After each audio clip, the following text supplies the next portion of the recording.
Assalamualaikum warahmatullahi wabarakatuh. Ya, jumpa lagi dengan channel Electronization. Kali ini kita akan membahas tentang penyarahan setengah gelombang.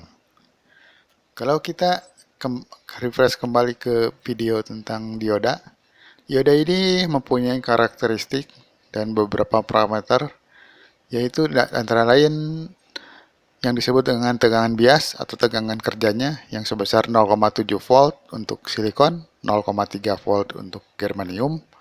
Lalu ada tegangan breakdown atau tegangan putus, yaitu apabila dioda tersebut dipasang terbalik, di mana katoda disambung ke positif dan anoda disambung ke negatif, maka akan mengalir arus putus atau arus breakdown.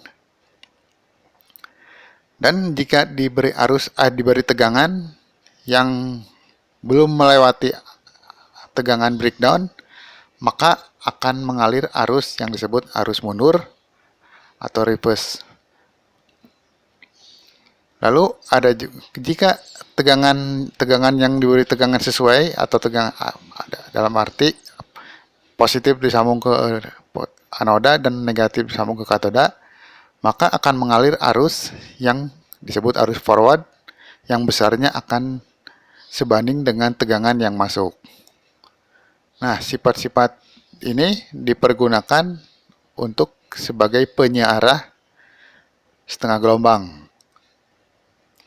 Nah, apakah yang disebut setengah gelombang itu? Jadi yang penyearah setengah gelombang itu hanya terdiri dari satu buah trafo dan satu buah dioda. Nah, disebut setengah gelombang karena jika kita masukkan input gelombang sinus, maka hanya setengah periode saja yang dilewatkan. Setengah periodenya lagi tidak. Nah, gimana cara kerjanya? Nah, kita lihat bahwa gelombang sinus yang kalau kita lihat gelombang sinus ini mempunyai satu puncak positif dan satu puncak negatif. Kalau di matematika dia akan dibahasakan notasi dalam matematika, dia akan sama dengan seperti VT. Dalam hal ini tegangan sesaat sama dengan Vm kali sin omega T. Di mana Vm adalah amplitudo maksimum dan omega adalah sudut fasanya. Sinus ini akan mempunyai nilai positif apabila pada saat dari 0 sampai 180 derajat dan mempunyai nilai negatif pada saat 180 derajat sampai 360 derajat. Nah, sifat ini diterapkan untuk penyerahan setengah gelombang, yang mana pada saat siklus positif, si tegangan tersebut akan dilewatkan oleh dioda, dan pada saat siklus negatif, tegangan tersebut akan ditahan oleh dioda. Sehingga tegangan yang setelah melewati dioda atau di RL akan berbentuk setengah gelombang sinus. Itu hanya siklus positifnya saja.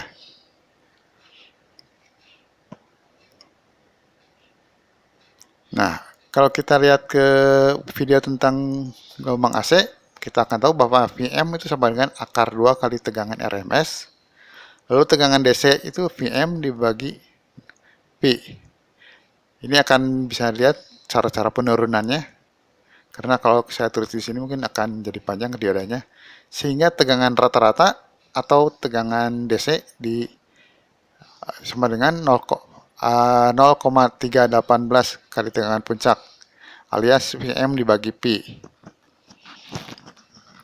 Nah, kalau kita lihat di rangkaian ini, maka kita lihat bahwa ada suatu rangkaian seri tertutup, maka tegangan di VO sama dengan tegangan di dioda ditambah tegangan di beban.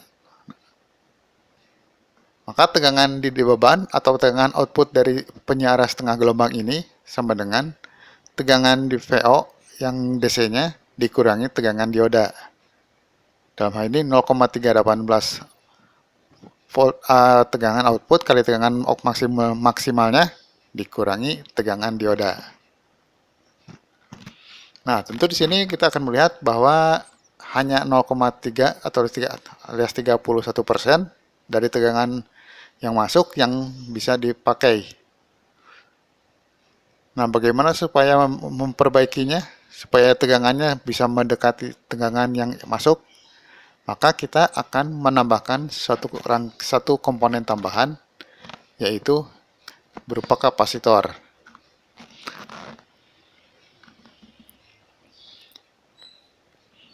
Nah, kapasitor di sini akan ditambahkan sebagai filter. Dia sebagai untuk memperbagus lah istilahnya, memperbagus dari tegangan DC yang keluar. Jadi pada saat siklus positif, maka si kapasitor ini akan diisi tegangan yang yang keluar dari dioda. Dan pada saat siklus negatif, tegangan yang ada di kapasitor ini akan dilepaskan ke resistor. Nah, pada saat yang pengisian disebut dengan charging, dan pada saat pengeluaran itu disebut dengan discharging atau pengosongan, yang lamanya sesuai dengan jumlah isi dari si kapasitor tersebut. Nah, kita kembali ke rangkaian. Jadi pada saat keluaran dari trafo itu yang berbentuk sinus, keluaran dari dioda tersebut hanya setengah gelombang, yaitu yang siklus positifnya yang lewat. Nah, begitu kita pasang ke kapasitor, si kapasitor ini akan mengisi kekosongan pada saat siklus negatif dari input yang datang dari trafo sekunder.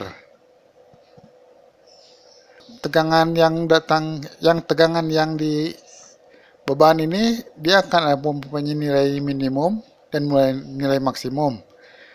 Dan selisihnya itu disebut dengan tegangan ripple atau tegangan riak. Kalau di beberapa buku biasanya mereka nyebut riak-riak gelombang, riak-riak tegangan.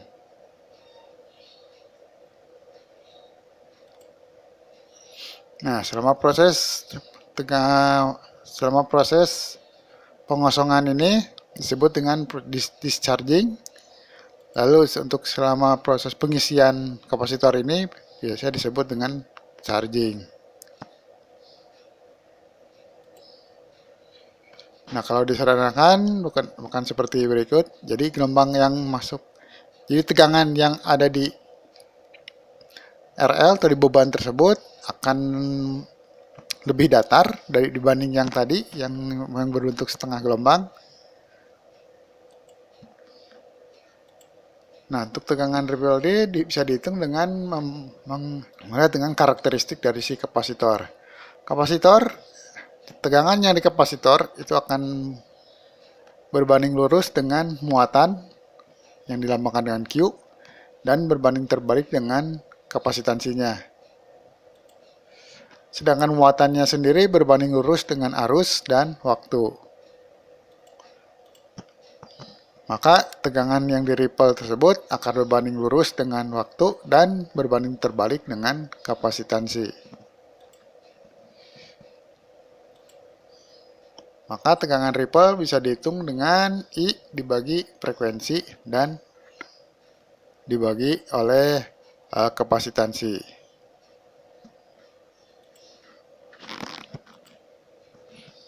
Sedangkan untuk mencari tegangan DC atau tegangan keluaran dari suatu power supply setengah gelombang, tegangan DC atau VRL sama dengan tegangan maksimum yang keluar dari trafo dikurangi tegangan dioda dan dikurangi setengah dari tegangan ripple.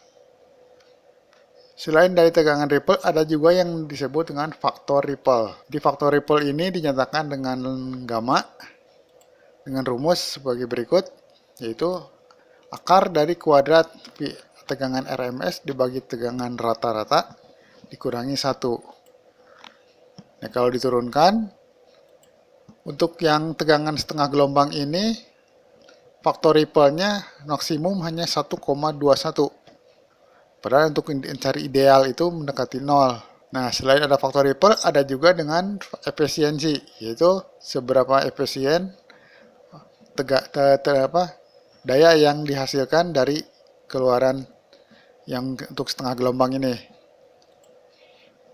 Ini kalau kita lihat ke rumusnya, kalau untuk tegangan untuk daya DC-nya, maka daya DC di beban adalah tegangan dikali arus, sedangkan daya DC yang keluarkan dari trafo itu tegangan efektif dikali arus efektif.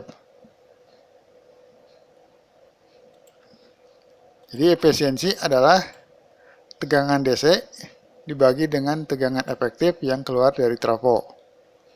Maksud saya ya daya DC dibagi daya efektif sama dengan Vm per Pi dikali Im per Pi dibagi Vm per 2 dikali Im per 2. Maka hasilnya 40,53%.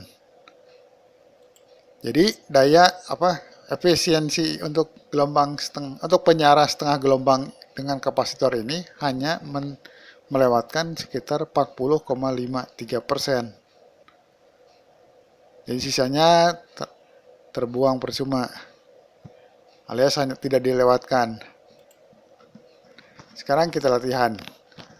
Sebuah power supply dengan trafo sekundernya 15 volt, lalu dengan kerja dioda karena silikon dia 0,7 volt, dikasih beban sebesar 100 ohm. Nah, berapa tegangan DC, tegangan output DC? Jika ripple yang diinginkan 2 volt peak to peak, berapa kapasitor yang dibutuhkan? Nah, untuk mencari, kita cari dulu tegangan puncaknya untuk yang di sekunder, yaitu 15 kali akar 2 sama dengan 21,213 volt. Lalu tegangan DC di beban adalah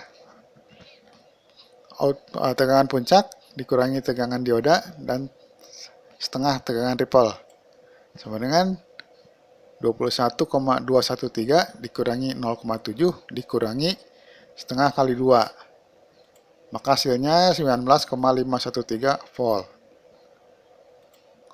Lalu arus yang masuk ke ke beban adalah tegangan di beban dibagi resistansi beban, yaitu 19,513 dibagi 100 sama dengan 195 miliampere.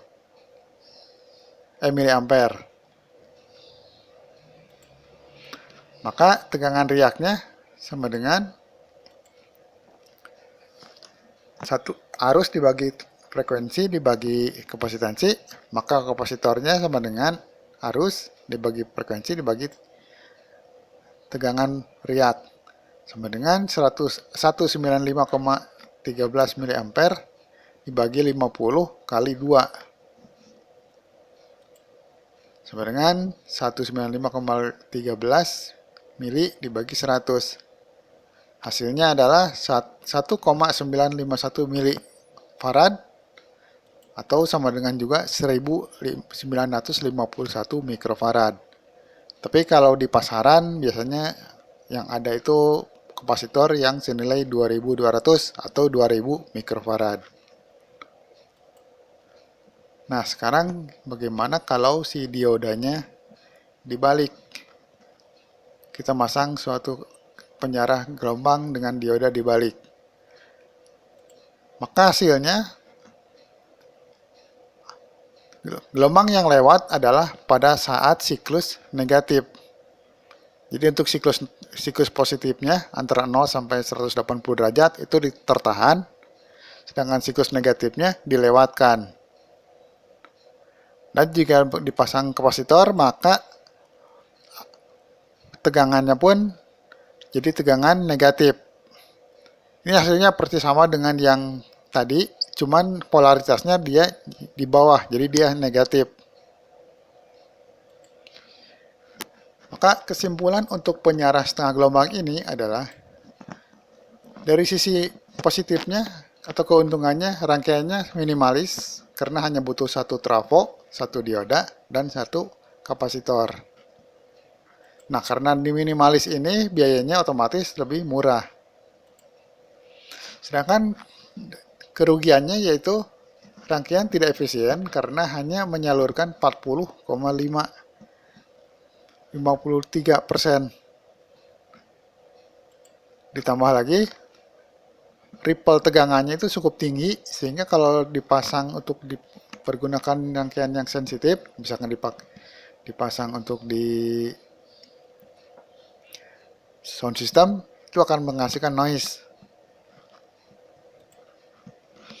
Terima kasih sudah menonton video ini. Sampai ketemu di video berikutnya, yaitu penyiarahan gelombang penuh yang akan segera menyusul. Terima kasih. Wassalam.